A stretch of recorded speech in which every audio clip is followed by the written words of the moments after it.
बुद्ध के साथ मेरा एक और संबंध भी है, जिसमें अद्भुत संयोग भी है और जो बहुत सुखद भी है।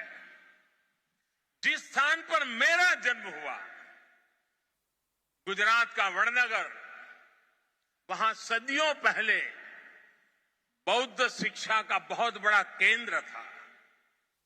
आज भी वहां प्राचीन अवशेष निकल रहे हैं, जिनके संरक्षण का काम जारी है। और हम तो जानते हैं, हिंदुस्तान में कई नगर ऐसे हैं, कई शहर, कई स्थान ऐसे हैं जिसको लोग बड़े गर्व के साथ उस राज्य के काशी के रूप में जानते हैं।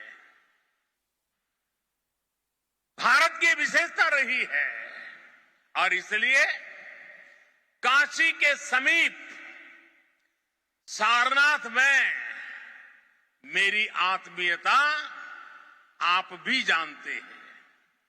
भारत में सारनाथ, बोध गया और कुशीनगर से लेकर नेपाल में लुम्बिनी तक ये पवित्र स्थान हमारी सांझी विरासत और सांझे मूल्यों का प्रतीक है। हमें इस विरासत को साथ मिलकर विकसित करना है और आगे समृद्ध भी करना है। अभी हम दोनों देशों के प्रधानमंत्रियों ने यहां India international centre for Buddhist culture and heritage का शिलान्यास भी किया है। इसका निर्माण international Buddhist confederation of India द्वारा किया जाएगा। हमारे सहयोग के इस दशकों पुराने सपने को साकार करने में प्रधानमंत्री देवबा जी ने उनका अहम योगदान है।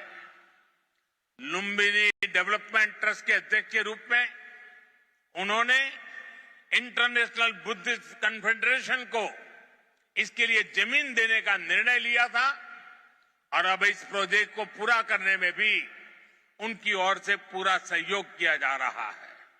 इसके लिए हम सभी हृदय से उनके आभारी हैं।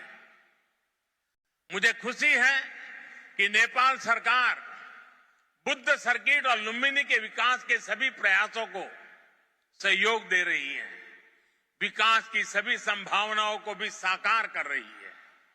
नेपाल में लुम्बिनी म्यूजियम का निर्माण भी दोनों देशों के साझा सहयोग का उदाहरण है। और आज हमने लुम्बिनी बुद्धिस्ट यूनिवर्सिटी में doctor Baba Saheb Ambedkar chair for Buddhist studies स्थापित करने का भी निर्णय लिया। साथियों, भारत और नेपाल के अनेक तीर्थों ने सदियों से सभ्यता, संस्कृति और ज्ञान की विशाल परंपरा को गति दी है। आज भी इन तीर्थों में पूरी दुनिया से लाखों श्रद्धालु हर साल आते हैं। हमें भविष्य में अपने इन प्रयासों को और गति देनी होगी। हमारी सरकारों ने भैरवा और सोनौली में इंटीग्रेटेड चेक पोस्ट बनाने जैसे फैसले भी लिए हैं।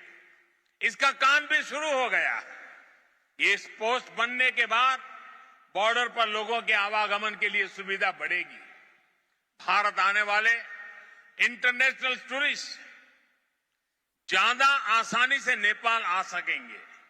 साथ ही इससे व्यापार और जरूरी चीजों के ट्रांसपोर्टेशन को भी गति मिलेगी। भारत और नेपाल दोनों ही देशों के बीच मिलकर के काम करने के लिए ऐसी अपार संभावनाएं हैं। हमारे इन प्रयासों का लाभ दोनों देशों के नागरिकों को मिलेगा। साथियों, भारत और नेपाल बीच को संबंध हिमालय जस्ते अटल छे। हिमालय जति के पुरानो छे। हमें अपने इन स्वाभाविक और नैसर्गिक रिश्तों को हिमालय जितनी ही नई ऊंचाई भी देनी है।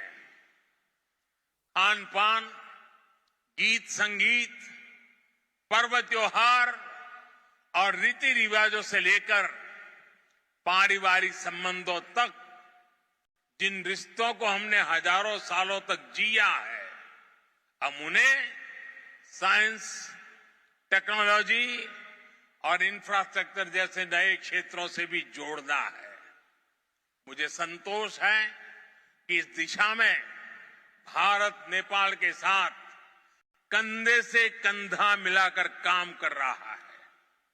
Lumbini Buddhist university, Kathmandu university और त्रिभुवन यूनिवर्सिटी में भारत का सहयोग और प्रयास इसके बड़े उदाहरण हैं। मैं इस क्षेत्र में अपने आपसी सहयोग के विस्तार के लिए और भी कई बड़ी संभावनाएं देखता हूं। हम इन संभावनाओं को और भारत नेपाल के सपनों को साथ मिलकर साकार करेंगे। हमारे सक्षम युवा सफलता के शिखर पर बढ़ते हुए पूरी दुनिया में बुद्ध की शिक्षाओं के संदेशवाहक बनेंगे। साथियों, भगवान Prime Minister Modi there speaking in Nepal. Prime Minister Modi is attending the Buddha Jayanti event in Lumbini in Nepal. PM Modi, remember, is on a 4-day visit to Nepal, and just a short while ago PM Modi held bilateral talks with his Nepal counterpart Sher Bahadur Deuba.